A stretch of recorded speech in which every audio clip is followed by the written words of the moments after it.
And we're back with another episode of the Lakers Fast Break podcast. It's Gerald Glassford coming right back at you here from Lakers Fast Break, Pop Culture Cosmos, where we cover the latest news and trends in pop culture each and every week, twice a week, wherever you get your podcasts. Upcoming, we're going to be talking about, yes, the Oscar nominations have been announced, and we'll go ahead and talk about that.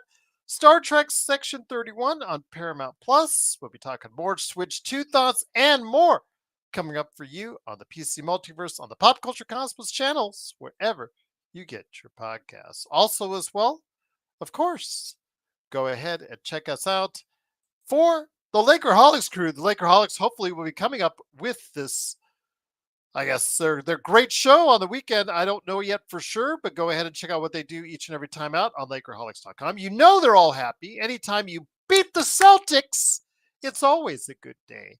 And hopefully you're having it at the Lakerholics.com site as well. Plus, also, of course, don't forget we have so many great friends out there, including Stone Hansen, is loving it. Alfred Esmond, he's kind of a little bummed right now because Orlando is on a big time slide. Legend 350, Golden State and Atlanta not really doing well for him as well. Plus, also as well, of course, Lakers in 5, Empire Jeff TV. Empire Jeff TV is a happy guy. Go ahead and check out what he's doing with the Dodgers and Lakers on his channel. Also, of course, our good friend, Mr. Daniel Berry Sports Highlights. Yo! Don't forget all those great people. And don't forget to subscribe with us. We are on the climb. We are just past 2,000 subscribers, but we're looking for more. And we need your help. And everybody else out there, if you have a Lakers fan in your life, go ahead and tell them about what we do right here at, of course, the Lakers Fast Break podcast. Shirley, what's going on? New member. There you go. New viewer. I always love to see new viewers out there. Let's do it, Lakers. Let's do it indeed. Of course it is. Of course, Gerald Glassford. Thanks so much again for watching, listening. I'm waiting for the crew to come on board because Joe, John Costa, Laker Nick, Danny, Zach, great crew that was there. Xbox in the chat. Alan was in the chat. So many great people, part of our playback.tv/Lakers Fast Break live coverage. Don't forget to go there every single game. We have it on for you. Also, as well, of course, don't forget to become a member today. $2.99 a month gets you videos, articles, and inside stuff that only members get. So go ahead and check it out today for $2.99 a month indeed. But is the Lakers rivalry week doesn't become a rivalry week without the Lakers and Celtics, as the Celtics on their West Coast tour stopped by the Crypt to go ahead and face off against the Los Angeles Lakers. And right for the get-go, the Lakers sent a message to a team that played in overtime with 3 of their players out still, though. 3 of their players were fresh today, but didn't get the job done. As the Lakers, right for the get-go, made a statement, played with energy, they played with focus, they played in the first half, pretty good defense. And you know what? It led to a really good half for the Lakers. LeBron finding the mismatches on the Boston defense and exploiting it. Definitely looking good. Definitely looking spry. It was the Lakers, as we hoped we would see all season long. Probably one of their best performances of the year. And the Lakers kept going strong in that fourth quarter with a nice run to start the fourth quarter with a 9-0 run, and that basically solidified a double-digit lead into a 20-point plus lead, as the Celtics never really came back after that. Their cold shooting day, really with them 38% overall, 34% from 3. Absolutely a tired performance from them, which was fine by us, because anytime you can beat the Celtics, it's a good day indeed, and that's what the Lakers did with a 117-96 victory. The Lakers themselves, with Anthony Davis scoring 24 and getting 8 rebounds. LeBron James with 20 points, 14 rebounds, 6 assists. Austin Reeves, 4 of 8 from 3 and 23 points and 6 assists himself. Between them, they only committed 2 turnovers. Again, the Lakers with a comfortable victory, and the bench. Big shout out to Gabe Vincent and Dalton Connect with 13 and 12. Although Dalton, some defensive issues there when he was in the real time. And then, of course, he got a lot of that in garbage time as well. But still, The bench clearly outscored the Boston bench. A big win all around, and the Lakers do win 117-96. And here today to go ahead and discuss today's game are some great guys indeed. Fred, Shirley, great to have you here. If you've not yet liked and subscribed, please do so. It really helps out the channel. First up is first man here. It is, of course, the man behind Ox1947 at LakersBall.com. He owns a great company. He's got it on his shirt. Simblades. Simblades with a Y.com. If you live in the Southern California area and you need a lawn transformed into something much more magical than it is today, Simblades. Simblades with a Y.com. And he's helping to finance a dream for a gentleman who's really worked hard on the video game scene with the indie fighting game of the year, Crypt, C-O-R-E, UPT on Steam. It is, of course, Joe Soro. Joe, good win today. I don't care if they were tired. I don't care how the Celtics played last night in overtime. I don't care if they played 10 overtimes. The Lakers, anytime you can step your foot on the gas and get that win, it's probably one of the best wins of the season. 20-point plus victory for the Lakers, something that hasn't come very plentiful for the Lakers this season. Overall, you can nitpick here and there, but for the most part, this was the best win of the year, or one of them, for the Lakers this season.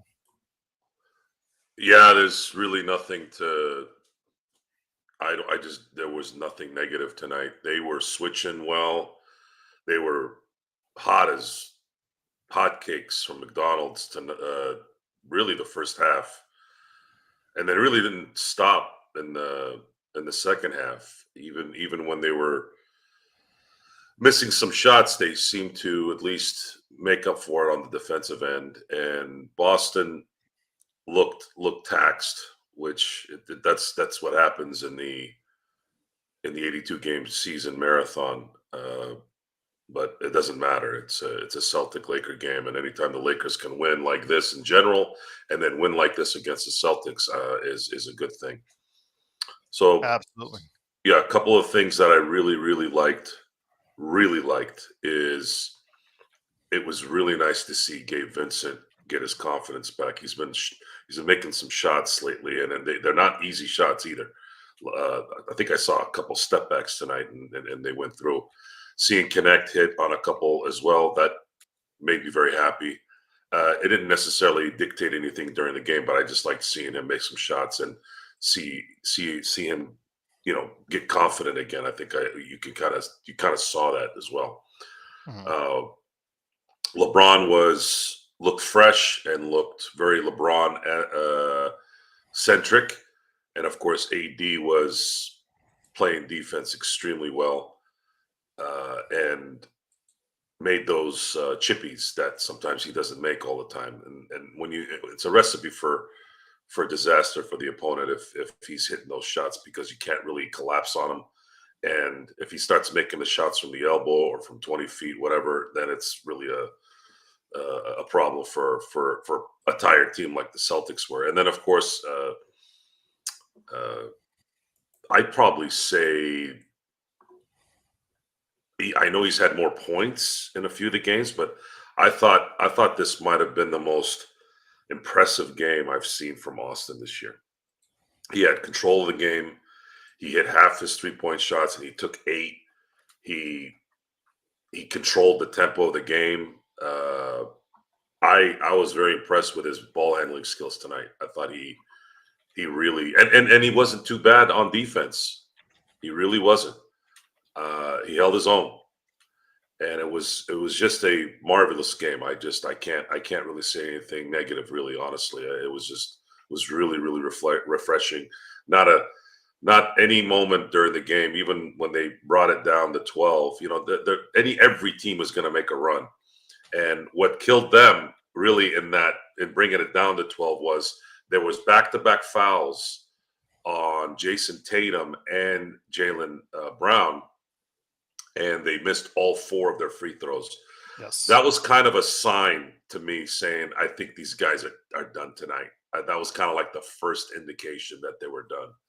And that's exactly when you step on their throat and get the job done, Joe. Yeah, you if you watch good teams win, doesn't matter matter if it's a regular season game or if it's a playoff game or whatever,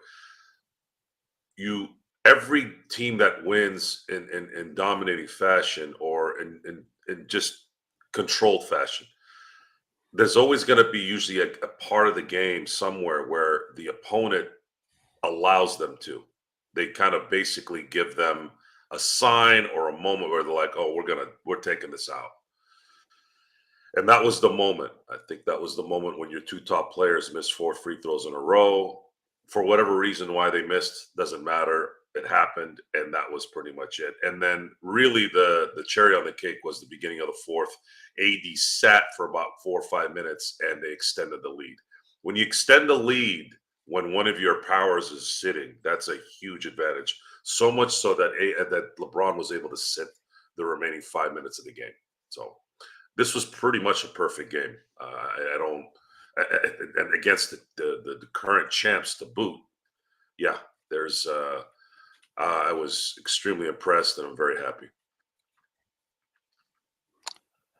Young advocate, I just want to let you know, I just checked the game log. It's 10 days.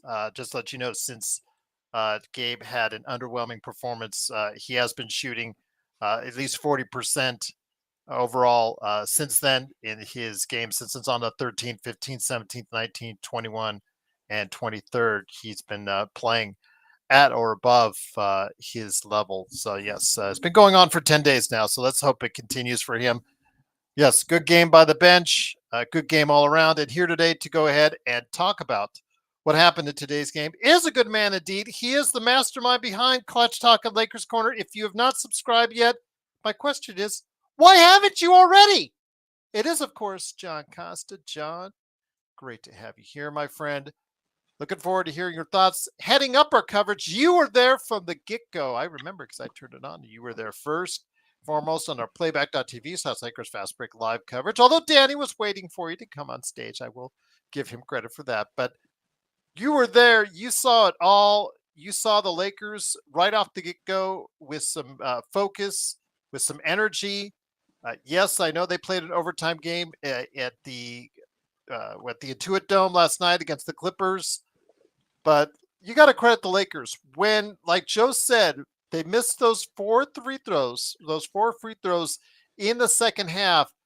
They just looked tired. They looked a little bit gassed out for the most part. Porzingis, who was really the only effective thing for them early, they didn't go back to it too much in the second half, which kind of surprised me. I thought they would continue to go ahead and ride him because he was doing well, because he didn't play last night, but they didn't choose to. That was an error in coaching on their part. And in fact, for the Lakers, JJ, I want to give him some credit as well. He found the matchups to exploit on their defensive end, and he utilized it very well as the Lakers get the easy victory. Absolutely. And what's up to everybody here in the chat, man?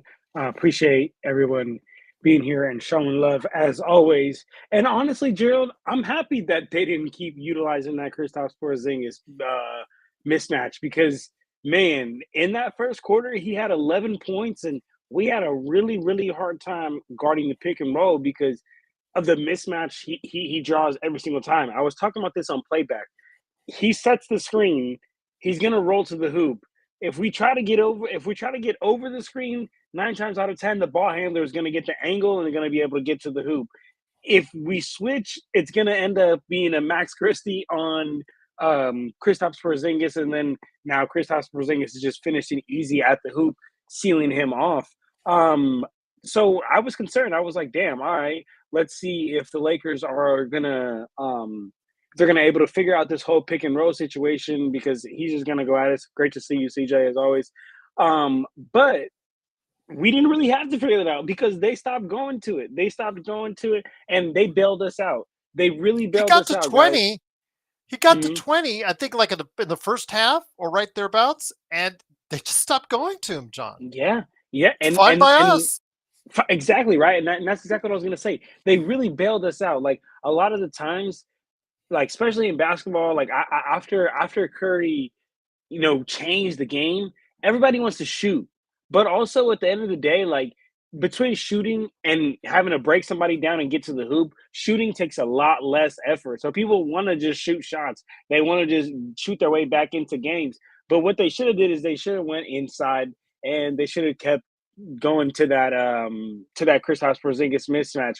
But I'm glad they didn't. You guys bailed us out. You helped us get a big win. When honestly, that's not what I wasn't expecting a win today. I'll be 100% honest with you guys. So to get a win on the night when I wasn't expecting it is great. So happy to be here. And as far as like, for takeaways from the game, Joe said it. I mean, we didn't really do much wrong on this game, to be honest. The only thing where I would say we really went wrong was, guarding that pick and roll earlier in the first half, and then also in the third quarter, start of the third quarter, we came out flat, and we came out, and then what happened?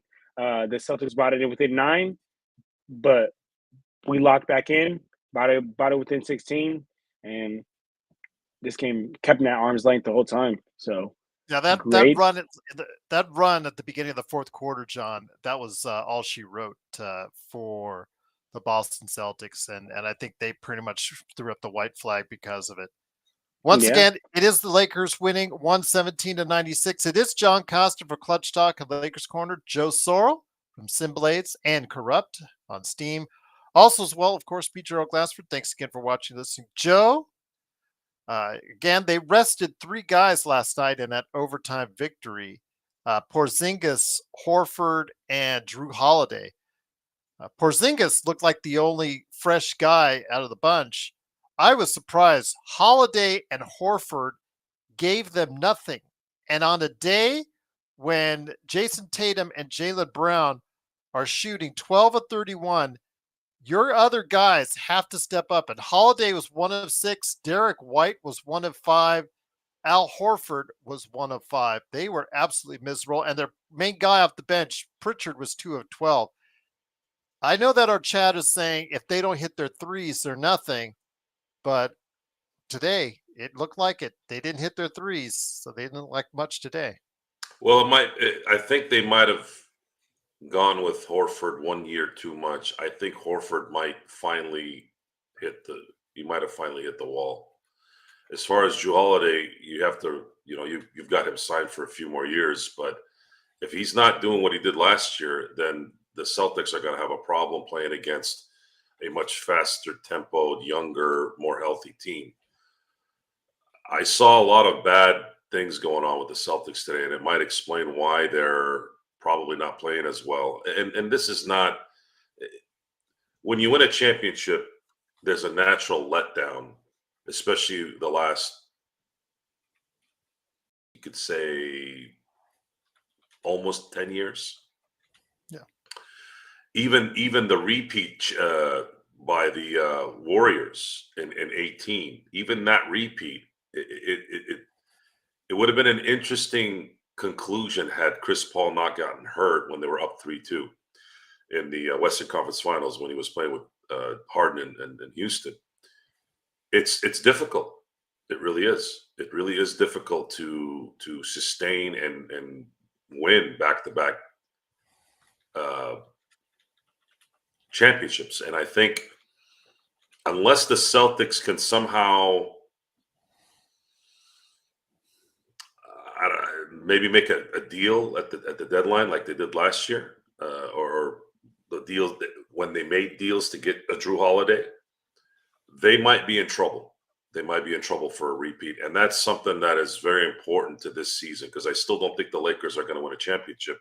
But that is a very important thing for Laker fans, considering we're a championship behind now, and we don't want this to continue to extend. So I'm hoping.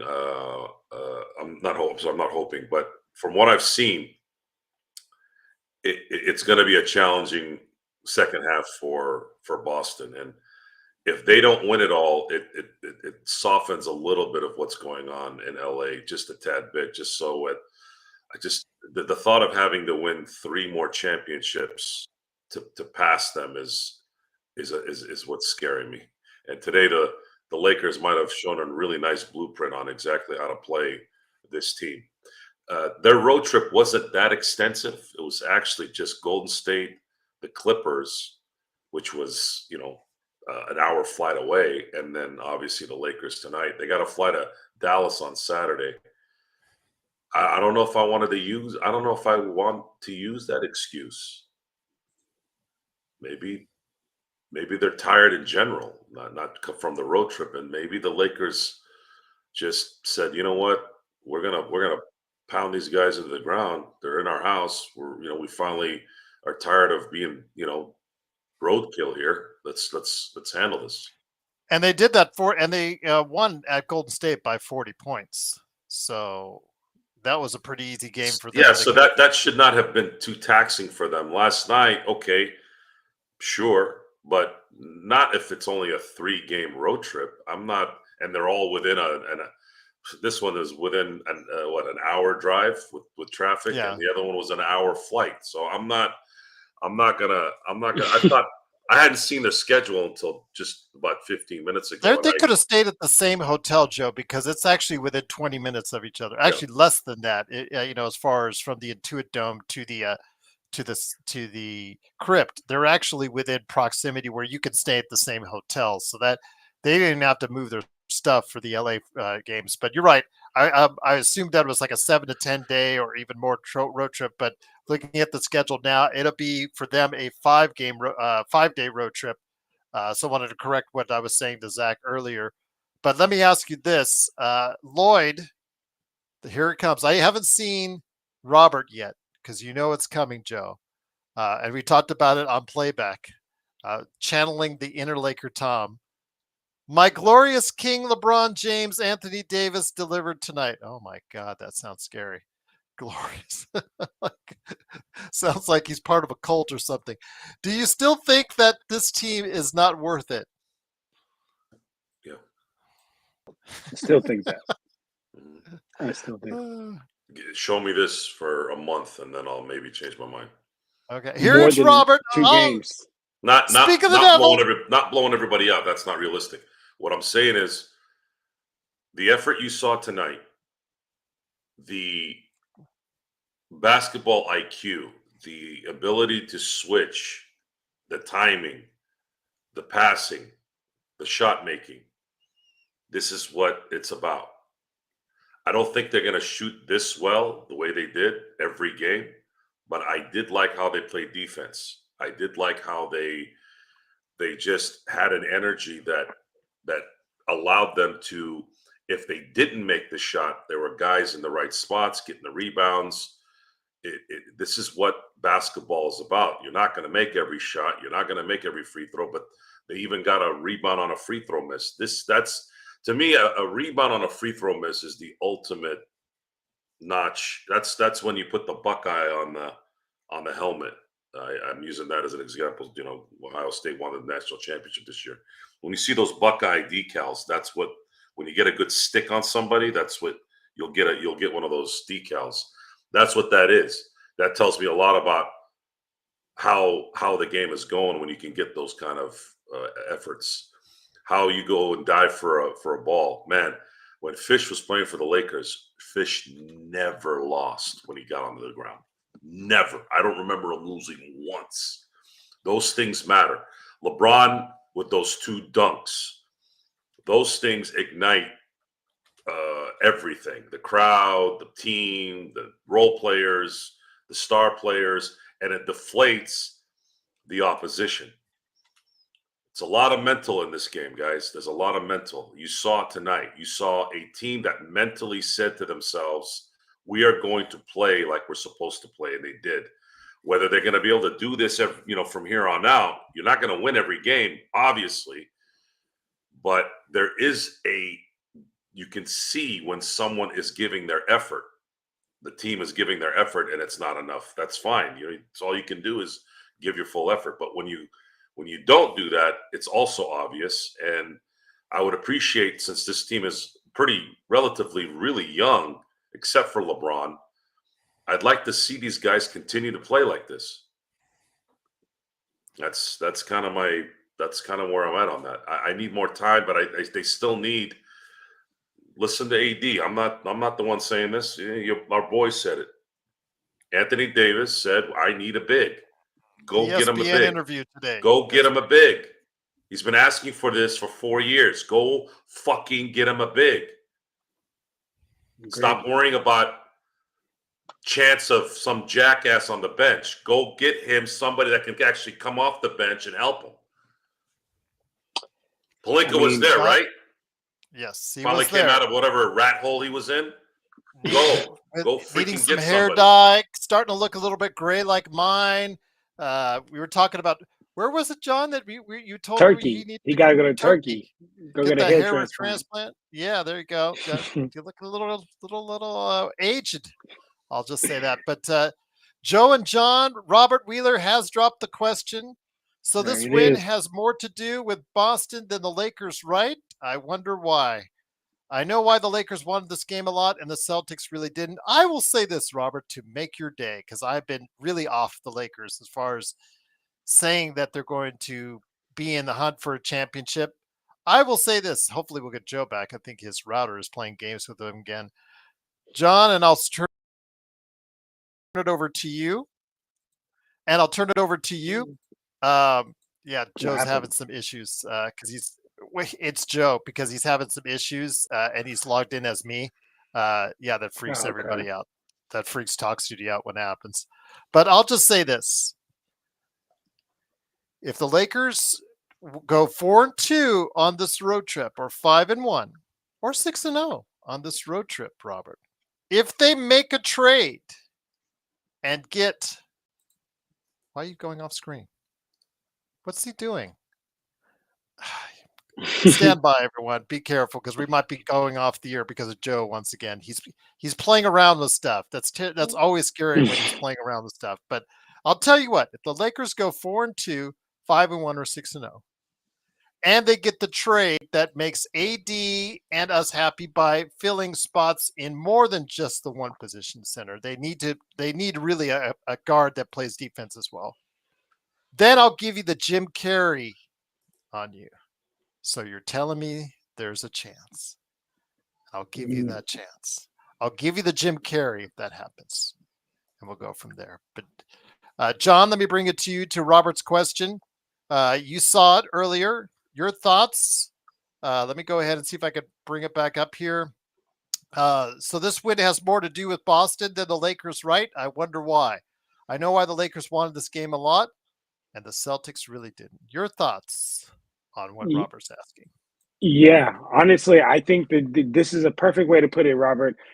I give us credit for the way we played tonight, and because at the end of the day, we still had to make those shots. But man, I don't know many of us that could have predicted we would have outshot the Celtics in this game, and that's exactly what happened. I mean, they go on this terrible shooting drought and scoring drought, and we have a game where Max can't miss. Gabe can't miss. AR has a great game. I mean, like I said, we all, both Joe and I and Gerald said, "Yo, there's not much that we went wrong in this game." Go ahead and look at any other game throughout the season. I don't think that there's any game that we can be like, "Oh man, like just not much went wrong on this game," especially playing up against a good team. So now we're going up against a good team, and things go right for us, things go wrong for them. So, to answer your question, Robert, absolutely, brother. I think that this game has a lot more to do with the Celtics just having a bad game, Celtics having an off game. Sure, if you wanna try to blame it on their back to back, it is what it is. I don't really care because it's still a win in the win column and still going to count for that. So, sure, it's a win for us and an L for them, and I'll take that every day of the week. And then for like us caring a lot about this is probably similar to Jokic. Remember how Jokic just doesn't really care much about that whole MVP talk between him and Embiid, but Embiid seems like he cares a lot. It's because Embiid hasn't got to the promised land while Jokic has, and I think in this situation it's similar. The Celtics as of late, they've been the more dominant team when actually competing for a title. While the Lakers, I love our Lakers, but we definitely circled this game on the schedule, and for the Celtics, probably they were just trying to act like it was just another game. So I'm very happy that they got their ass shot out this game, acting like it's just another game, trying to underplay us. Joe, let me bring it over to you, my friend. Again, the Lakers play with more focus and energy. The thing is, though, as you pointed out, LeBron on both ends of the floor helped key the effectiveness on both ends of the floor, including the defense, a team that has often been as high as, I think, 28th in defense during the course of the season. They certainly didn't look like it tonight. Again, LeBron and AD, I think, set the tone for the Lakers on the defensive end. The switching, when they got switched, they didn't find themselves in too many mismatches on the defensive end. The thing is, will we get this kind of effort more often from LeBron in the second half of the season? That's what I think we need. If Robert's dreams and our dreams come true, and Robert's predictions come true, and the things that we hope that the Lakers will do and end up can happen. A lot of it's predicated on the effort that you get from LeBron, but it's also the effort that you get on the defensive end. If you want LeBron to play like this for the rest of the year, you're going to have to make the shots that you were making, because what ended up happening was you had, besides the fact that they blew out the Celtics at home and played a virtually perfect game, a lot of the reasons why they played a perfect game was AD and LeBron only played 31 minutes. If you dominate like this and LeBron's only playing 31 minutes, yeah, you're going to get this effort from LeBron. You're talking about 17 minutes he doesn't have to play a game. That is going to accumulate over time. And AD sitting the fourth and allowing a lot of the bench guys to extend the lead. Again, there's a lot of mental part of this. It's demoralizing to your opponent too, knowing that the best defender is on the bench and you just extended the lead. And then he comes back in and pretty much puts the guillotine on you to the point where LeBron doesn't have to play the last 5 minutes. It's not rocket science, guys. You have to make your shots in the NBA. Everyone talks about the same cliche BS. Be a good teammate. Play defense. Play hard. Run back to the whatever, blah, blah, blah, blah, blah. You want to know the end game in basketball? You got to score more points than the other team. And you got to make the shots. You do that, and your life is going to be much, much easier. All I want is for them to do this 3 out of 4 a week. I'm not asking for 4 a week. I'm asking for 3 of every 4. You do that, you're going to put yourself in a position where you can maybe get one of those spots that are high enough to maybe get a home court advantage. That's the key here. The Lakers have to get at least a top 4 seed in this situation. If they don't, it's just not, the percentages won't play out well. And that's why it's important that they play like this. But at the same time, I can't expect a 40-year-old to play 39 to 40 minutes. He's going to get tired. No, not a lot of mistakes tonight too. That's another thing I noticed. You didn't see too many stupid passes for no reason from LeBron and AR. That right there should be avoidable, regardless if you're tired or if you're taxed. That was good. And a lot of that, again, comes back to the psychology of what was going on. They got into a rhythm. They were feeling good about themselves. They didn't have to take any chances. People were making their shots. People were switching and getting in front of their men enough to where they were creating a little bit of resistance on the defensive end. That's it, folks. Keep doing that, and good things are going to happen here. And tonight it did. Shout out young advocate, or I don't know his own name on there, but you got. He said great. I love what he said. I don't know where he went, but he said, call it a fluke or not, a win is a win. So, no. This is not a fluke. Hell yeah, no. This is not a fluke.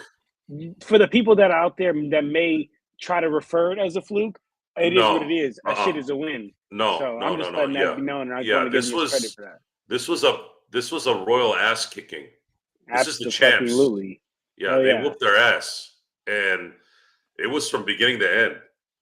This was not a competition tonight. This was straight up the Lakers played the way we've been hoping they would play the majority of the year, and it was really nice to see it. It really was. I'm not going to sit here and complain about why did we – everybody asks that same stupid question. It doesn't matter. Forget about what happened before. Play like this now. Play like this right now. Maybe DFS is getting acclimated to the chemistry of the team. Cool. Gabe Vincent's finally maybe healed from whatever he's been dealing with the last 2 years. AR is finally getting a little bit of a control of the offense a little bit since D'Lo's been traded. Maybe all those things are happening now. And then LeBron played 31 minutes. AD played 31 minutes. That is going to work. That is going to work. And it's so going Robert to work says, consistently. wait, Joe, so if the Lakers play like this 3 out of 4 games every week, what does that mean? It means that they're winning 75% of their games the rest of the way, which means they're going to get a top 4 seed. Lloyd, I would not. Lloyd, please check out the stats for Bruce Brown this year. Please check out the stats for Bruce Brown this year. For 23 million this year. Please check out the stats for Bruce Brown. This is not 2 years ago in the finals. He is really struggling hard. And he's been out most of the season. Please, Lloyd, look at those stats before you say Bruce Brown in any trade scenario. You guys gotta know what these players are doing before you trade. Don't trade based on what they did 2 seasons ago. You've got to take a look at what they're doing right now in order to help our team. But once again, the Lakers do win 117-96. John, and thank you again, M24, for the very kind super chat. Truly appreciate it. M24, you're awesome, my friend. John, let me bring it to you on the trade scenario. AD did say, as Joe mentioned in the ESPN interview, that he thinks this team is close, that they need a trade. They need a move to be effective. He said he needed a center, which is something that has been murmured about for years, about him playing alongside an effective center. I mean, I didn't know Charlotte would be giving away $5 million centers that are really productive. I thought that was absolutely stupid. If I didn't know that again, I maybe would have tried harder for that than Phoenix did, but it is what it is there. But your thoughts, you have 2 channels that cover the NBA, so I know a lot of people are out there with their theories on what they want the Lakers to go after. I'm sure you have your own. What are your thoughts on fulfilling AD's need, but also shoring up, what is a very suspect bench, even though they played well today, what is a very suspect bench normally for the Lakers? One of the things that this move, AD publicly saying this, what this is really going to do, this is really going to put the pressure on Lakers front office because, I mean, us asking for another big with Anthony Davis is not news for us here. And for everybody here that's here in the chat, if you've been around for long enough, we've been saying this literally since 2020. We have said, why have you gone away from the formula that worked, which is giving Anthony Davis another big out there? That is when Anthony Davis has always historically and proven been at his best. Why in the world does the Lakers, ever since 2020, leave him out there as a lone ranger, a lone wolf out there as a big? And I feel like we've all been saying this.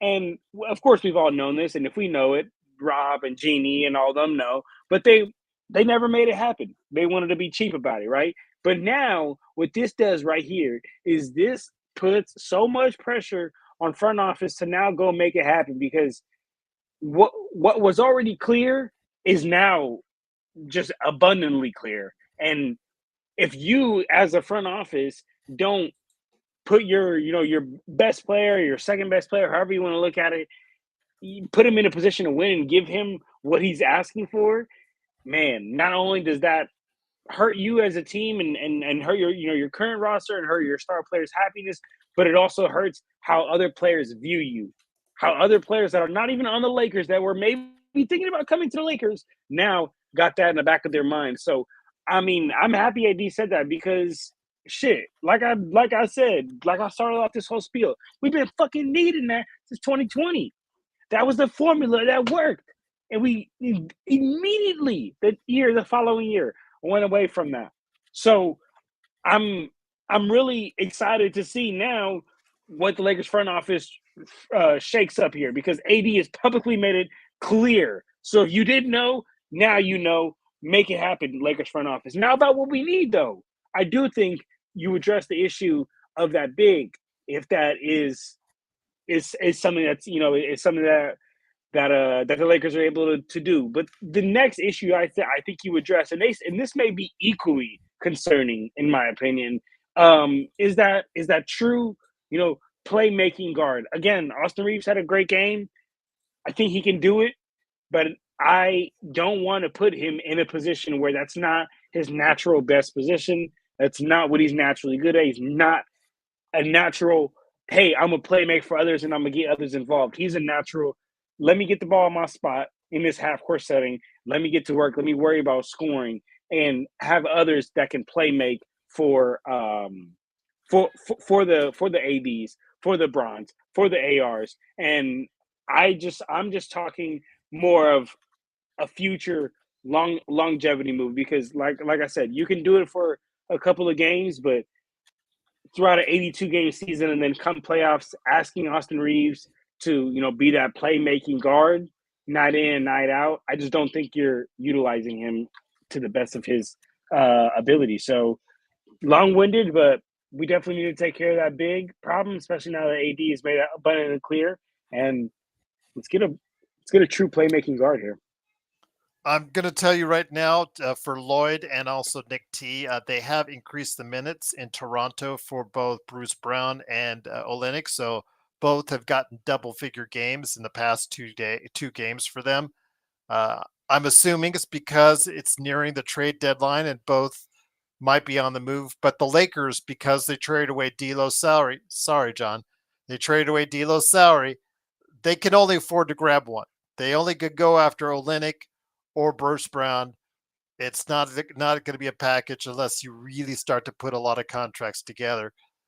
Because Brown's 23 million. That's the hard thing. Plus, it's 23 million expiring. That's something that is desirable in the NBA. So 23 million expiring coming off your cap. You're probably going to have to ask Masai for a lot to get Brown off your hands. Even if he starts to play really well. Joe, you heard AD's request. Obviously he wants something to be done. He called it out publicly. You saw our beloved GM, Rob Pelinka, sitting there stressed out on the sidelines, already needing a hair transplant in Turkey, as John said. What do you think could be in store for the Lakers? Because they're going out on a 6-game road trip here. And before we discuss that, by the time that 6-game road trip ends, guess what? The trade deadline will be here. It's unfortunate. There's two bigs that I do like. Unfortunately, they're both in Toronto. Pirtle and Olynyk would work, but Masai's a dinbat. He'll want a first-round pick, maybe two for those. Poeltl's about 20 million as well, so that would have to and be. It's if I would say, I don't. The issue is contracts. Vanderbilt's contract is so toxic because he's got another 4 years left, and that idiot gave him a player option for the last year. Like, I don't understand what the hard on is with this dumbass GM that the Lakers have in giving player options to nobodies. Of course he's going to take that last year when he sucks ass. Like, what was he thinking? Giving him that deal. What was he going to leave? Just mind-boggling to me. So it would, money-wise, it would work if somehow they were able to attach, I don't know, a protected first, a highly protected first, or 2 seconds for Jared Vanderbilt, Hood Schifino's contract for someone like Pirtle. I'm just throwing that out there. Or trading Vanderbilt straight up for Kelly Olynyk and a couple of second rounders. I don't know. I don't think that's going to fly, though. But the thing is, Joe, okay, Kelly Olynyk is about ready to turn 34. He is averaging 15 minutes a game. He is shooting almost 50% from three on the season, but he's only averaging 15 minutes a game. So clearly they were saving him for something. And obviously this trade deadline is the case. So you are getting an older Olynyk, but you can still hit the jumper from the outside. I just don't know how much athletic he's going to give you if you try to start him alongside AD or play him consistently alongside AD. Damn, are you? YYC, no way. Masai would have to be the dumbest GM on earth to get Vando for Olynyk because of the fact that Vando has still 3 years left on his contract. Yeah. Yeah, it would have to come with some kind of a first round pick that would entice him, but he won't do it. There's no way. Yeah, it doesn't look like that would be the case, but I'd have to see what their salaries match up to. But Lloyd says, I don't know, man. I do want to see what Vando has before trying to move him. Well, you're going to get that shot. Olynyk might fetch a couple seconds. That could happen. There could be something there. Better than nothing. He is shooting 48% from three, by the way. Look, anything is better than what we have now. Olynyk would be a masterful upgrade. I don't know if it'll make a difference, but it'll definitely help. The Lakers still need one more scorer. They need two guys. They need a scorer that can just at will. And then the big, if he's the guy that's playing center, then at least you have that guy playing 20, 25 minutes. That's a huge difference. It's a huge difference. Yes, it would matter. Chris is asking if do we not like Vucevic? He's around the 20 million or so mark. I love all those guys. Its problem is how you're going to trade for them. You can't trade good players. I guess you could maybe figure out a way with Rui. Maybe Rui might have to be the sacrificial lamb. I'd say that might be the one. Yeah, I'd say that's probably going to be the one guy you're going to have to give up. The thing that does suck is that's depth that you're taking away from your team. That's the issue there. Now you're losing a little depth. So if you're gonna trade Rui, you better make sure that whoever you get, it's probably going to include at least solving those two problems. I don't mind sending Rui out if you solve the center issue and the third score issue. You do those two things with Rui and whatever attachments you have on there, draft wise or not, then I think you have to make that deal. I do want to say Mayu's going hard and all in on Zach LaVine. John, Levine's not going to happen. 43 million. He's almost making 50 million. You have to trade half the team to get him. That's over. Especially without it would have been hard with D'Angelo still on the team. Yeah. But you're not going to get that now. No. Mayu, I've gotten a lot of light skins, but I've never gotten Zach LaVine.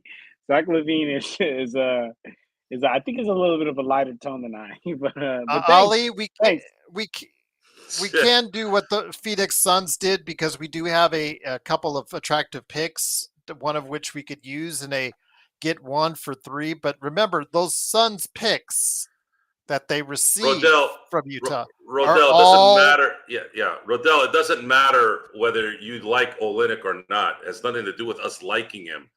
Him coming here relative to the roster, not overall, is going to be an upgrade. That's the point.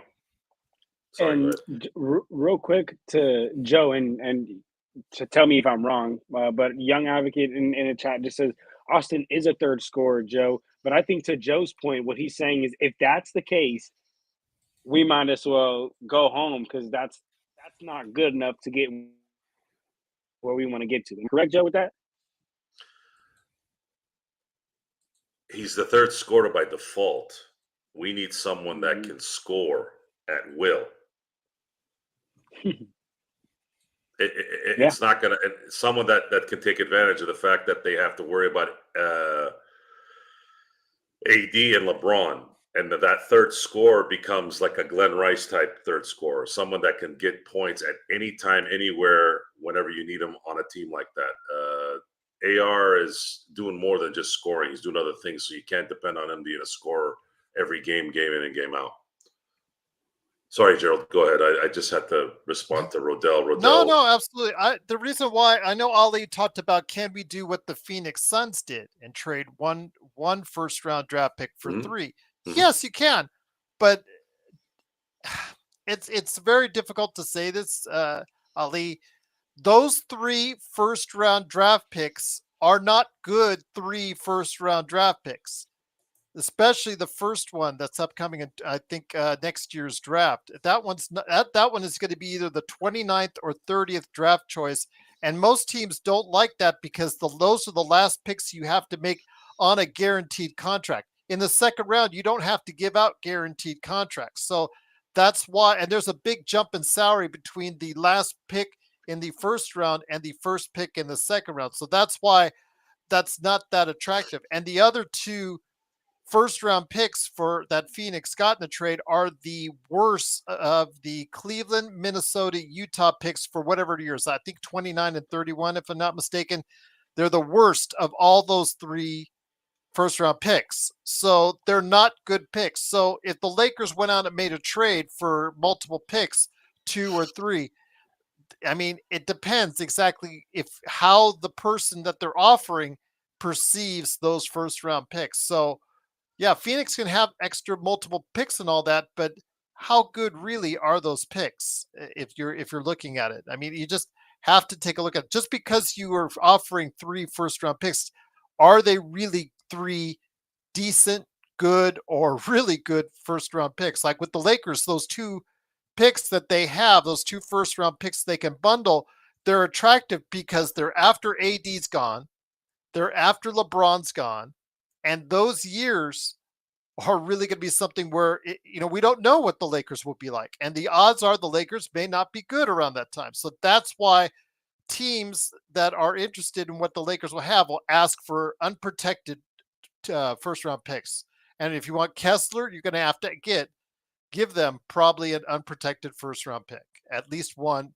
And then they're probably, for if you want the Sexton deal in it, throw it in there, and Sensabaugh you want in there, you're going to have to throw the other first round pick as well. John, let me bring it back to you. And once again, the Lakers do win. Of course, tonight in the easy victory, 117-96. The Lakers now in 5th place in the Western Conference. They're 11 games out, especially with the loss tonight by OKC against Dallas. Surprising victory for Dallas at home for OKC. Wanted to go ahead and mention the Lakers are now heading out on a 6-game road trip. Whatever they do tonight is great. It's awesome. But if they go out and they go 2-4 on the road trip, John, I don't think it means a damn thing in the world if that's the case. That's damn right, Gerald. That's damn right.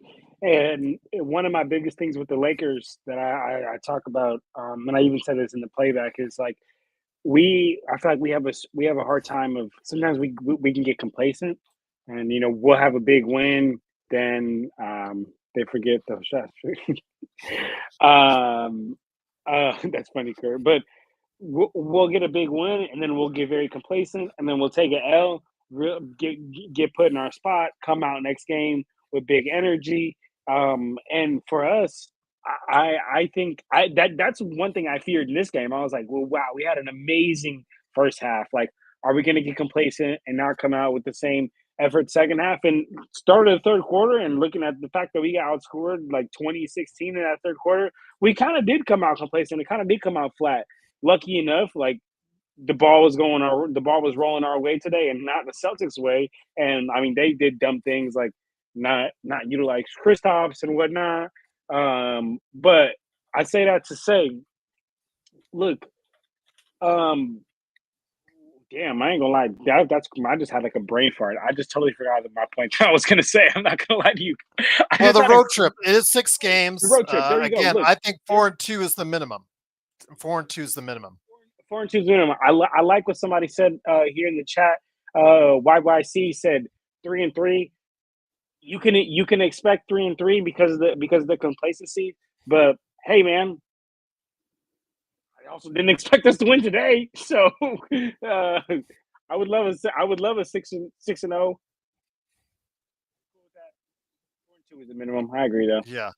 That was crazy, though, guys. You're- I'm getting old. That's actually never happened to me. Just FYI, your mic was fading in and out there, but it closed out fine. Joe, Okay. just want to I think make it's sure. I see my bars keep getting hella low, my Wi-Fi. No worries.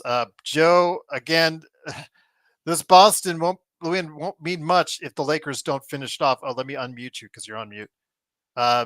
If they don't go out on this road trip and perform well, and again, 4-2, I think needs to be the case for this team and for the fan base as a whole to start really believing that the Lakers can do something, and that the Lakers really hopefully will cap it off with a good trade. What was mentioned in the chat before I get you back on this road trip? Somebody mentioned, what if that third player that we get or the big trade that we make is for a defensive stopper, quote unquote? I don't know how many defensive stoppers are out there on really bad teams because those are most likely the teams that are going to be sellers at the trade deadline. But your thoughts on that, if that's the case? Depends on how bad his offense is. If his offense is really, really bad, then it becomes kind of a wash. You have to make open shots when you're playing in the NBA these days. You have to hit open shots. If you look at today's game as a comparison, everyone has to make shots on a starting five, no matter what. So there was a sequence where you had AR, you had Max Christie, you had Rui, you had AD and LeBron. All of them shoot threes. AD not as much, but everyone, all the other four, when the ball gets to them and they're behind the arc, they're shooting the threes, and they made them tonight. And they were pretty consistent. And then Gabe came off the bench, he hit his threes. Connect came off the bench, he hit his threes. This is the way of the NBA right now. You could be a great defender, but you also have to be able to make shots. I agree. That's how it has to be. Now, if you ask me what I need, what I would like, what I would prefer, I'd rather have somebody that's average on defense but can light it up. You can make up for that 2-point giveaway on defense when you can hit the three on the other end. You go up +1 on that. That's the NBA right now. The 3-point shot is what the home run is in baseball now. People hit for the fences now. They don't really play Tony Gwynn, Wade Boggs, Ichiro. Congratulations on the Hall of Fame. No one plays like that anymore. You're not gonna. Well, actually, I shouldn't say that. Arias plays like that. He's won 3 batting titles in the last 3 years, and he's played for 3 different teams, and he might be playing for a 4th different team. So if you need to know what shooting the mid-range shot is, that's what that is in baseball. It doesn't have any value. You have to do what Freddie Freeman did. Hit that motherfucker out. YYC Lonzo. I know Lonzo's name gets thrown about here. Please, no Lonzo. Stop mentioning Lonzo. $21 million. He's a walking corpse. He's done. He's 6 points a game, guys. 6 points a game. He is on an expiring contract. Again, that's something desirable, so the Lakers might have to pay more to get it, just like Bruce Brown. Those 20 plus 22, $23 million contracts that are expiring, they're desirable because not only, are you trying to get a player that you supposedly can help you, but again, that money coming off your books is desirable by the team that has that player. So, the Lakers could go ahead and trade Rui and JHS and get that contract. But why? You're getting a 6-point game player. Why is this even being discussed? Because it's still mentioned in our chat. They keep mentioning the same names, Joe, over and over. You see this right here? Just put a knife to it quick. No, Joe. Come on, man. Put a knife to it. To the jugular. No, Joe. Lonzo is done. He's done, Dunsky. Why would you want Lonzo to do what? To put more tattoos every other game? Come on, folks. Get real here. Because he plays defense, Ali. Plays defense where? What did I just say? Should I just talk to myself? Hi, how you doing? There's a wall here. What did I just say? He plays defense. That was your retort. You know what? Maybe I should just sit here. There. Do the show.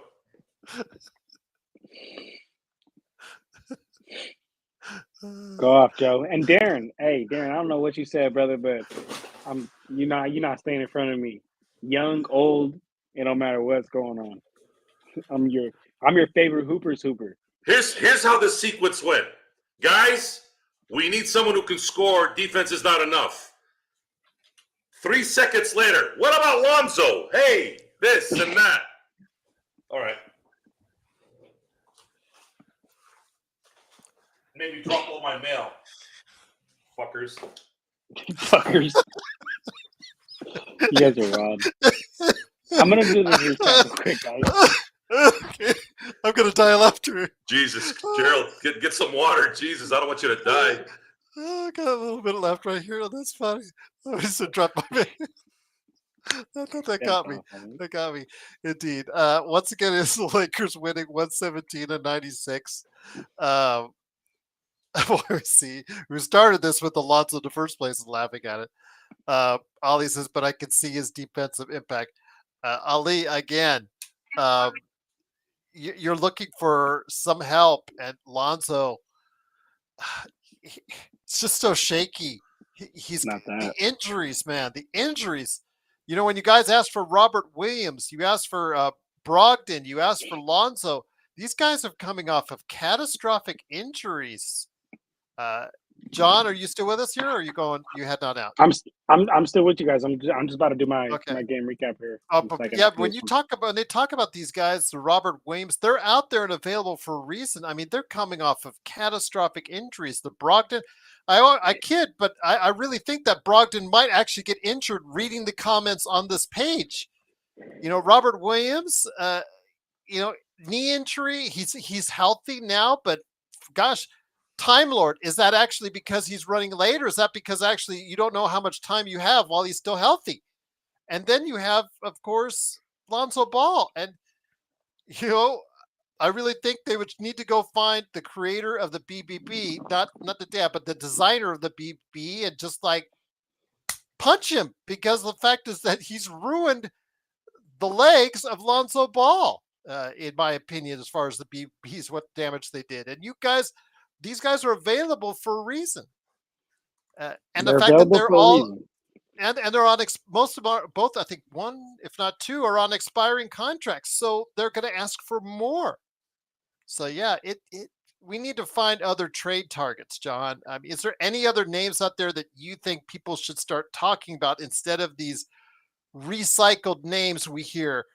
And then, of course, the next week, there'll be this another Laker rumor on another name we've been hearing now, and another Laker rumor that we've been hearing now. They go to LeBron Wire, which is probably, I think, the home of like 30 of these rumors that are just untrue, and just keep throwing it in our comments. Is there another good, smart direction you can take them into instead of these recycled names that just will not get us to where we want to go? If I'm trying to think of a name, it's gonna be tough for me to think of a name off the top of my head. I ain't gonna lie.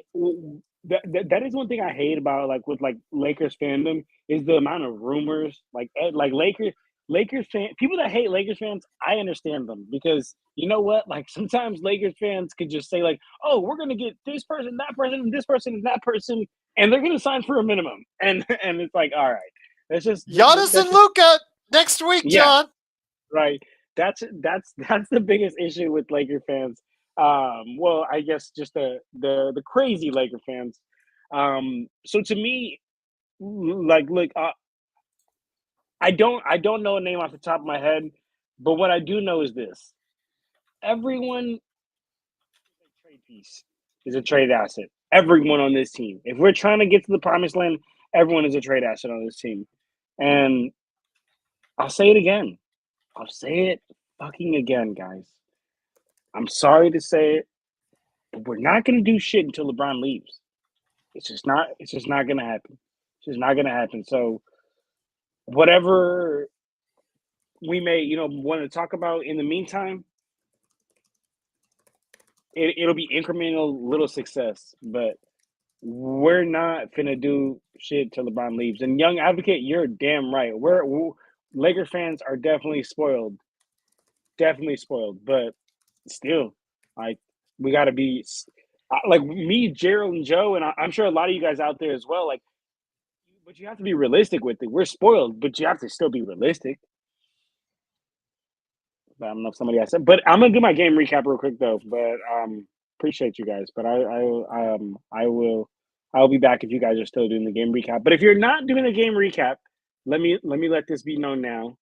I will be taking my daughter to the snow tomorrow, so I'm gonna be gone Saturday and Sunday. So that means I will miss the Warriors game, and I will miss you guys very much. But I'll be back for the game after. So You just enjoy and be safe, my friend, and watch out for Joe's mail. So yes. All right. All right, guys. I'll see ya. But it is, of course, John Costa from Clutch Talk and Lakers Corner. Please subscribe today and check out his Laker reports and his thoughts on the NBA on both those great channels. But Joe, before we go, because we're going to be here for a little while longer, once again, the Lakers do win 117-96. Lloyd Avenue says Malik Monk and Keon Ellis if Fox wants out, or Cam Johnson. You guys are just hilarious. First of all, the Lakers only have 2 first-round draft picks they can bundle together. Second of all, again, D'Lo's contract, that trade for DFS hurts your ability to make a larger trade. When Rob made that trade, that was his probably, and I'm going to say this, Joe, that was probably his admission that he cannot make a bigger splash of a trade, because you lose that $18 million expiring that makes it more attractive to do a trade. And the fact is, again, they only have 2 first rounds to play with. They have limited options on what they can go after. I'm assuming they are only going to probably make 1, maybe another one along the fringes as well, but they only have really choice to make 1 major swing left with what they have left, Joe. What's likely to happen is they're going to wait till the last minute. Not literally, but last hour of the deadline to see who isn't going to be fetched for a first round pick. Let's use Valanciunas as an example. If Washington can't get him if no one offers a first round pick for him, and they decide, look, let's just get something for him, let's get a couple of first rounders and then trade whatever you can, then that becomes an option. It's going to have to be that kind of setup for the Lakers. Because there isn't a difference maker that's Jimmy Butler is the only one now, but they're not going to go after Jimmy Butler. He's a chemistry destroyer. That's it. There's no one. I don't believe LaMelo Ball is going to get traded. I don't believe now that Sacramento's playing well, I don't believe Fox is going to get traded. I believe Fox will test the market probably in 2026 unless something happens with Sacramento where they end up getting to the Western Conference Finals in some miracle this year, something like that. I don't see how that's all going to happen unless there's a double secret probation type deal under the rug that manifests itself between now and the deadline. We haven't seen those things in a while. You usually don't see those in the NBA anymore. Tough. We kind of try to tune out Reggie Miller for obvious reasons, but he said that he spoke with Rob, and Rob said he ain't getting rid of those picks. Then I guess we won't be getting the help we needed then. Valanciunas doesn't change things in the grand scheme of things, but he does enhance the position. Folks, focus. How many legit centers do the Lakers have right now? If you didn't believe me, I didn't want to mention this because I wanted to stay positive tonight. But there's a lot of times in the game where you saw the deficiencies of Jackson Hayes. He doesn't read well. He doesn't jump well. He doesn't react well with the ball in his hand. He just does not have that skill. He's too slow. His processing is too slow. They don't have a legitimate center. Valanciunas would be a giant upgrade from what they have now. There's a difference. Yeah. Let's make that trade, Kurt. Let's make it happen. There you go. Absolutely. Trading JHS and all DVD copies of Angels in the Outfield for Tristan Vukovic and some hand towels. He's like going back on all the Gerald references on that one. So, you remember that? You remember my story from about Tristan Vukovic from Summer League last year. That's hilarious. Atlanta's not likely to trade anybody either. They're actually, even though they lost tonight, they're battling to get in. They're just one game out of the 6th seed. So the Okwongas and the Trey Youngs and all those guys are likely not going to go anywhere, guys. You got to see what's going on over there. Ollie, Ainge will take that if they're unprotected. You ask for protections or very heavy protections, unless you could maybe get away with one of those, say 1-3 or 1-4 protected. And even if you protect it, Ainge will want swaps. Mm-hmm. If they don't get the 29 pick, it falls to the 30, and then if they don't get to the 30, then it goes to 31. Don't get the 31, he'll get 2 or 3 and then eventually the switch will be you're getting that draft pick no matter what. Yeah, it's not the NBA complicated the system so much that this is the result. This is what it shit out. I mean, that's probably the best you could do right there, Ali. But again, you're giving up those 2 first-round picks that Rob told Reggie Miller that he would not be giving out. I don't know how far you believe that, but I'm just letting you know that was mentioned in our chat. So Corbina says if we can't get a center, then we need to make it up with a power forward center, defensive-minded hybrid, or defensive wing like John Collins, who's actually playing well this year for Utah. But again, when AD says he wants a center playing alongside with it, remember, when he says things happen, Joe. Because remember, the season ended last year. He had some really not so thinly veiled comments about Darvin Ham, and I think that was the tipping point. I think that was the straw that broke the camel's back as far as the figurative speeches there. Why Darvin Ham got fired. I think when AD says something, it's more inclined to happen. It very well could be true, but he's been saying this particular thing for a while now. They haven't done anything. But he said it publicly in an ESPN one-on-one interview. Yeah. I don't know. Does Rob have the ability to do it, though? I can wish for an employee of mine to be able to work 12 hours in one of the days. Can he? Or does he need a lunch break every 15 minutes? I don't know. Wanting and needing are different than actually getting it done. And unfortunately, he doesn't have control over it, so he can't really necessarily get it done. So he has to hope or wish that the numbskull upstairs can do it. And he hasn't been able to make a trade to save his life lately. And you and I both don't hold out much hope as far as what Vando's going to give you, at least early on, or at least Vando, even if he somehow gets into NBA shape in 2 months, he's still going to be extremely ineffective on the offensive end. He becomes that guy I told you about. Good on defense, sucks on offense, but it's a wash at that point. It doesn't matter. Vando is very scared to get up to score. He's very scared to shoot. You can't have that kind of player on the court in crunch time. You can't have that guy. This isn't 2003 where you can put Samaki Walker in the starting lineup who can't do jack shit. You can't. Those days are gone. Everybody has to be able to do something on the court, otherwise you're toast. Once again, the Lakers do win 117-96. They move into 5th place in the Western Conference, 11 games out. Corbina says, if Vando gets at least 1 or 2 steals Saturday, will it be a success? Will it be a success? Or will it be progress? I can't put an onus too much on the Golden State Warriors. Golden State Warriors are horrible.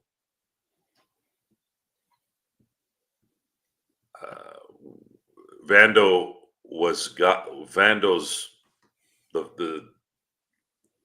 the hope with Vando was he was going to be the defensive star that he was sort of becoming, but also someone that could keep his opponent honest on offense just a little bit. And Denver made him obsolete in that Western Conference Finals series. He almost might as well not have been on the team at that point. Tough So says, good point, Joe. To save his job, I'm sure he want to get picks, get the picks, but Jeannie would want to keep the picks for the future. That's the problem. Do you think this team is worth going all in on? Joe and I don't think this team is worth going all in on, but do you do it just to keep and placate, keep happy and placate AD and LeBron, Joe? I don't have an answer. Ask me after February 6th. Okay. I have no idea right now. You see somebody play like this, you wonder what's going on in their heads. Are they Cadillacing it? That's an old term. 805 says, is Pelinka really that stupid to not listen to his star? It has nothing to do with him listening. He's not capable of doing the job. And by the way, even if he listened, he'd kiss his ass in front of his face and then talk about him behind his back. You don't believe me? Go ask Magic Johnson. I'm not so sure on that if it was genius to make the DFS trade. Again, by making that trade, it takes $18.7 million off of D'Lo's salary, so you can't get something bigger. DFS, good defender, but he's only a 10-point a game scorer. As we've seen so far with the Lakers, that's pretty much what he's going to give you on a regular basis. Yeah, he can shoot nicely from three, but he's just maybe when he gets in the starting lineup, we could see another gear from him. But I said from the beginning, I didn't want DFS on the team because of the fact I just don't think he's going to give you enough scoring wise on a regular basis. But, you know, I still see Joe a point where he's probably going to be inserted to the starting lineup, maybe as early as sometime this road trip. And if that's the case, Joe, we'll see whether or not DFS could do it for you. Well, if DFS hits the 3 on a consistent basis, I could see him do that in certain matchups. Yeah, he's not a bad player. He's just a rotation player. He's okay. Yeah, but the problem is they need more than okay. And they Mia need a says scorer and they need a center. They need a third scorer and they need a center. If they were able to get those two spots without giving up their depth, then now we can start talking about maybe if the stars align in the playoffs, maybe there's a chance they could make a run. It's going to be very interesting.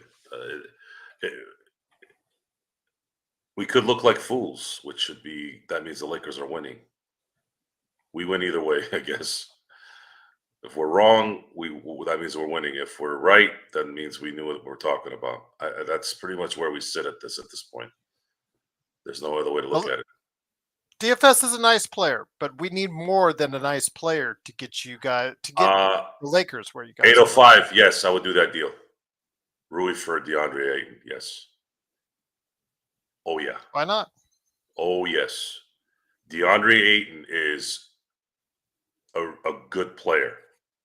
He's kind of a jackass, but when he's motivated. Well, I'll tell you what, he'd be motivated in LA. That's him and AD. Oh, I'd do that trade in a minute, but there's zero chance of that trade happening anyways. What's his contract? He might be up at the trade deadline. I know that it's so weird, Joe, because Scoot Henderson was playing really well in the starting lineup for them, but they decided to put him back on the bench. I think they're going to trade Simons in the not too distant future. I really think that that's something that they're going to have to do. DeAndre Ayton. Ayton is going to fetch something good for Portland. They would not think that the Lakers have. He's 35 million. He's about 34 million, Joe, just to let you know. Yeah, and there's only another year on his contract after this, I believe. So You We would talked need about two that Ruiz. earlier. You would need two Ruiz, not one. You would probably need to give up 2 first-round picks if you're lucky enough to do that. If Rui, and then maybe somehow figure out a way to get a third team involved to get them more picks. That would likely take 3 teams, Gerald. I don't think it'll be a straight one-on-one. Yeah, I hear you. But somehow, but just to give everybody an idea, the contract is $34 million for DeAndre right now, and Rui is at 17. But I agree with you, Kurt. If he went under this severance procedure, and you could just put a real basketball player motivated on an every game basis for the time he's there, and then he could be whoever he wants to be out. There you go. Absolutely. Got to watch Severance, everyone. Really good on Apple TV. But that's my shout out for Severance on that. Kurt knows what I'm talking about. But I know a lot of you guys don't care for Ayton because of, who he is, what he is. But Portland's going to be a seller, Joe.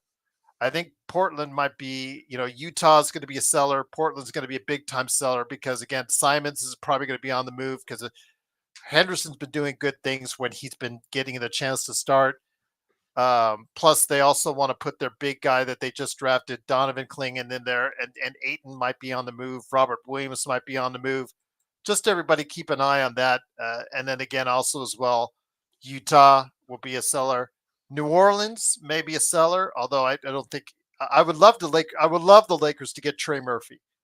That would be awesome. But I kind of would want Trey Murphy, Joe, more than I would Zion. I'm just going to be honest with you on that. But that won't happen.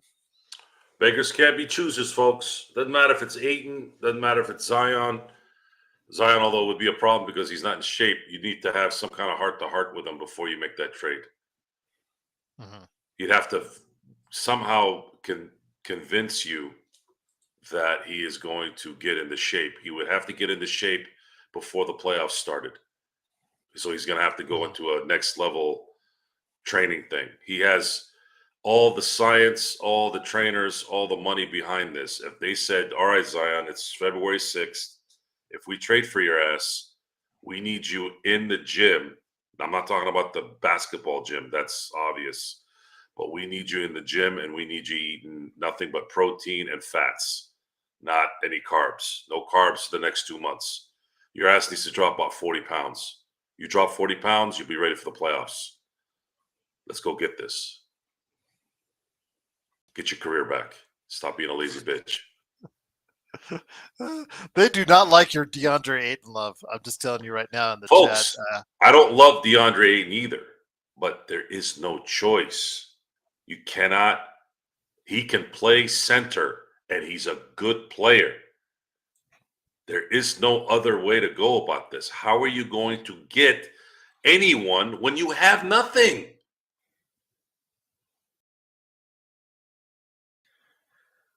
And then the problem is in Portland, they keep winning. Like they destroyed Orlando in Orlando tonight, and they've got 16 wins. And this is not good for a team that's supposed to be tanking. So the Robert Williams, the Anthony Simons, the Jeremy Grants, they should all be on the move if I was Portland. So you could get your younger guys in there like Donovan Clingan and Scoot Henderson, and you guys can go ahead and Shaden Sharp coming off the bench. All those guys are coming off the bench right now, and those guys need to start and get some minutes and so they could tank. So yeah, they're Anthony Simons, Robert Williams, DeAndre Ayton's, Jeremy Grants, those guys should all be on the move if you're Portland. So maybe the Lakers might fall into something that they might get a good deal out of, Joe. But again, that's going to be neither here nor there. Once again, it is, of course, the Lakers Fast Break. It is, of course, Joe Soro along with me, Gerald Glassford. Thanks again for watching, listening. Robert Wheeler says, Gerald, Joe, is OKC and Denver the main reason why you all think the Lakers can't win the title, or is that the only reason why they can't win the title? Well, that's the main reason. But then again, Boston, Cleveland, and like you said, OKC and Denver are all teams that are better than the Lakers right now, and it's not even close. Yes. OKC and Denver are likely going to take the Lakers out if they face those teams. Those They guys just have have youth and depth. depth, and Yeah. Go ahead, Joe. Sorry. yeah, they too much talent on OKC side, OKC, and they don't even have Chet Holmgren yet. They just don't. They're just better equipped to play in better basketball. And then Jokic is a MVP again this year, and Jamal Murray seems to own the Lakers. Oh, and of course, Michael Porter Jr. There you go. Absolutely. Darren, I know you're kidding when you say this, but again, for anybody out there, LeBron does have a no trade clause, so he won't be going anywhere anytime soon. But Joe, it is, of course, the Lakers Fast Break. Truly appreciate you joining us. It is, of course, the Lakers winning tonight, really going and doing a number on the Boston Celtics tonight. Want to make sure everybody knows that the Lakers won 117-96. They are now 24-18. They're at 5th place in the Western Conference. But again, this will be all for naught, Joe, if the Lakers absolutely pull up a turd on this upcoming road trip, Joe. It's an easy schedule.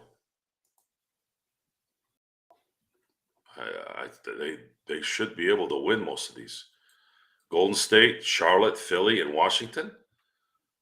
Maybe the New York one will be hard, and then they got to come back and play the Clippers in LA again. So if I'm looking at a realistic record, 4-2, they should be able to win 4 of the next 6 games on the road. I'd say 4-2 as well. Mm-hmm. If they do that, then it's likely going to be the first 4, and then they probably lose to New York and lose to the Clippers again in LA. Because I don't know what it is about the Clippers. It just seems like I know they did better last year, but they just can't seem to figure these guys out for some weird reason. You said 4-2, Robert, not 5-1. Just put the power of suggestion on you, Joe.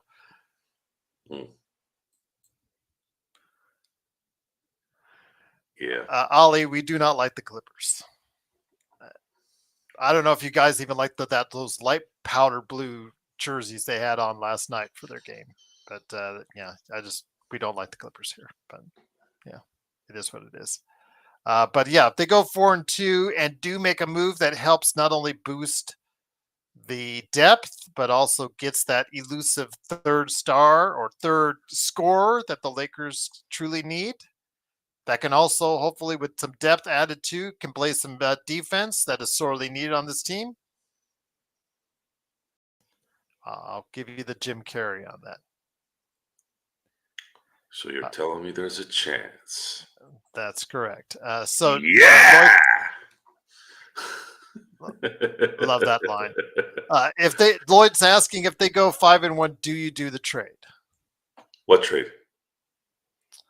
I don't know. Maybe the Utah one that they're talking about. I don't know. I don't know what's at stake.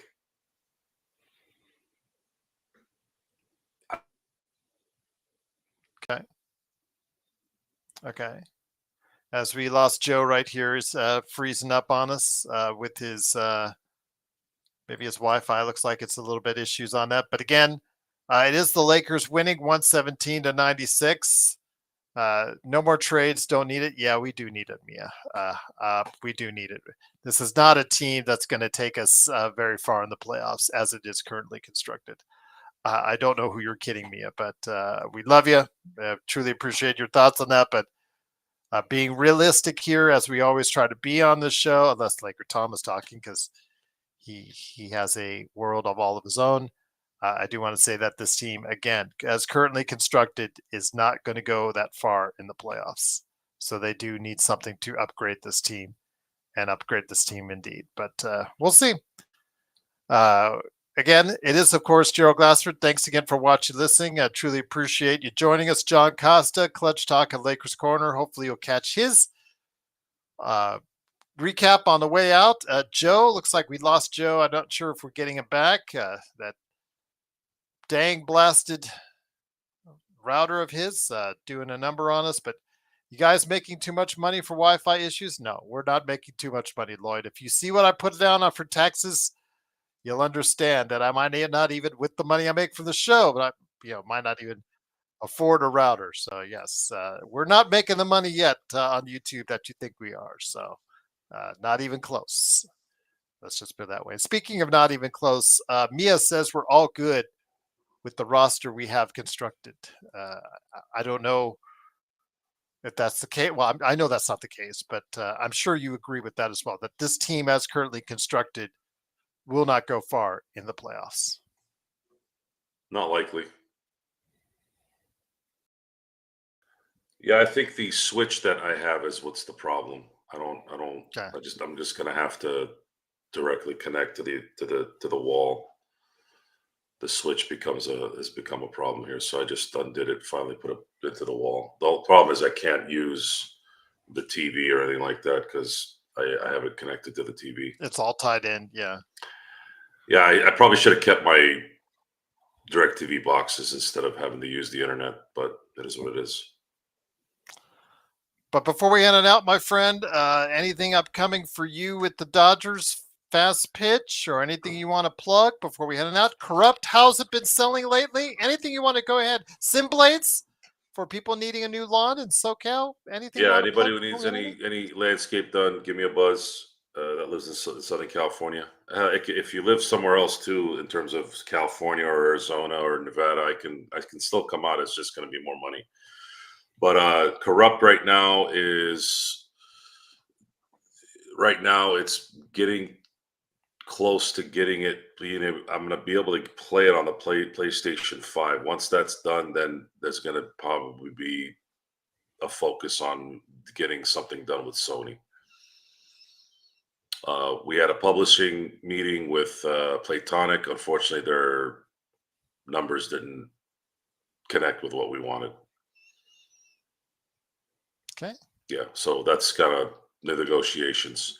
And you can always tell that's going to happen. If somebody's really eager to make a deal, they don't say things like, well, we'll wait till after everybody gets back from the holidays. Usually when somebody wants your stuff, they want it right away.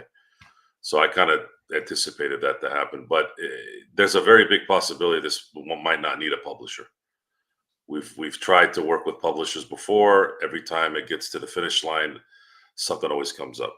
So right now we're putting this together so that it can play on the PlayStation 5, and then at that point we'd be able to probably get that set up pretty quickly. 805 Fillmore, thank you again for the super chat. Truly appreciate Mission 24 for the super chat as well. LaMelo is an all-star snub in his opinion, Joe, and no one wants to see Brunson. Well, those were the vote getters, the top vote getters, 805. So I think people in New York wanted to see Brunson, Joe, before we head on out. You still with us, Joe? I think he's having issues again. It is, of course, Gerald Glassford. Thanks again for watching this. I truly appreciate your thoughts and great comments tonight. Love going back and forth with you guys on your opinions. And again, coming off the great victory, everybody, anytime you could beat the Celtics, it's a good day. Doesn't matter what the Lakers are doing, when the Lakers are at, and all that stuff. Where do we think they can go? I know a lot of people differ. We differ from other people in the chat. Robert and others, Mia, that what the Lakers are going to do this season and all that. But we can all come together as a family, as a Lakers family, when the Lakers destroy the Celtics like they did tonight. But Joe, any last thoughts before we head on out?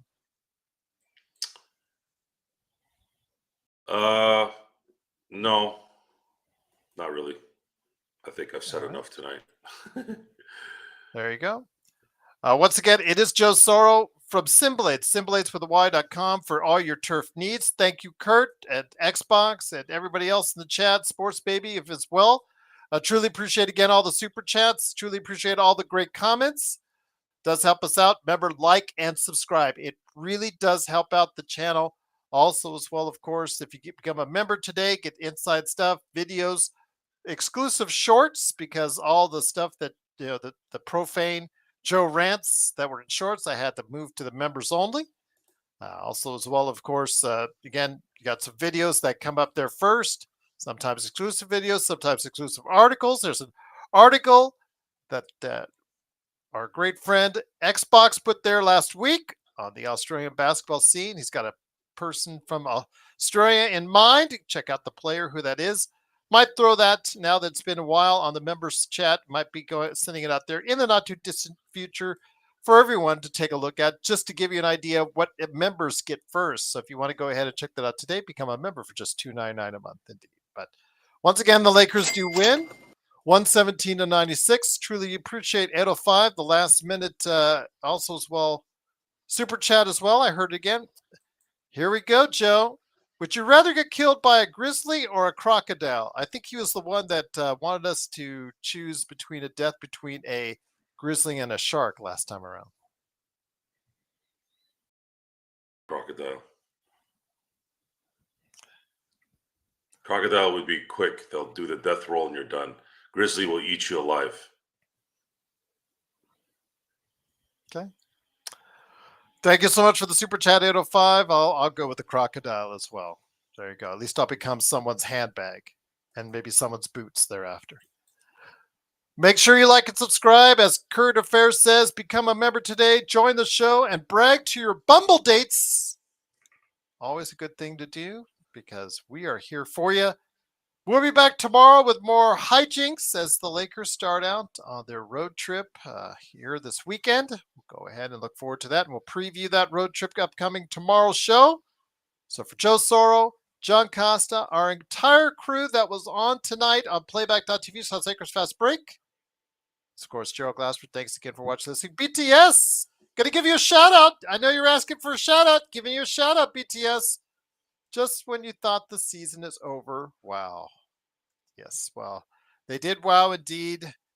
Can they parlay this great win into some more success? We will have to wait and see. It is still January 23rd, but it's a good January 23rd. Anytime the Lakers can whoop on the Boston Celtics as they did today, 117-96. We'll be back tomorrow for more great fun, more great conversation, and hopefully you'll be there to join us. BLW 916, they're still not getting out of the first round. Celtics have been playing good these last Lakers. Yeah, blah, blah, blah, blah. Oh, that's right. He's the blah, blah, blah guy. Yes, BLW. Suck it, BLW. Suck it. Suck it blah, hard. Blah, blah. And again, as you said, BLW, the other day, blah, blah, blah, blah, blah, blah. So for blah, blah, blah, this is blah, blah, blah. Stick your head in a hornet's nest. Thank you, Chris. Go Lake Show, indeed. Kurt, Xbox, everybody else, truly appreciate you joining us. Ali, thank you so much again for everybody joining us right here at the blah, blah, blah. If you don't see a manhole cover on a manhole, just walk on it. Don't worry blah, about blah, it. Blah. There you go. The Lakers Fast Break Podcast. Blah, blah, blah.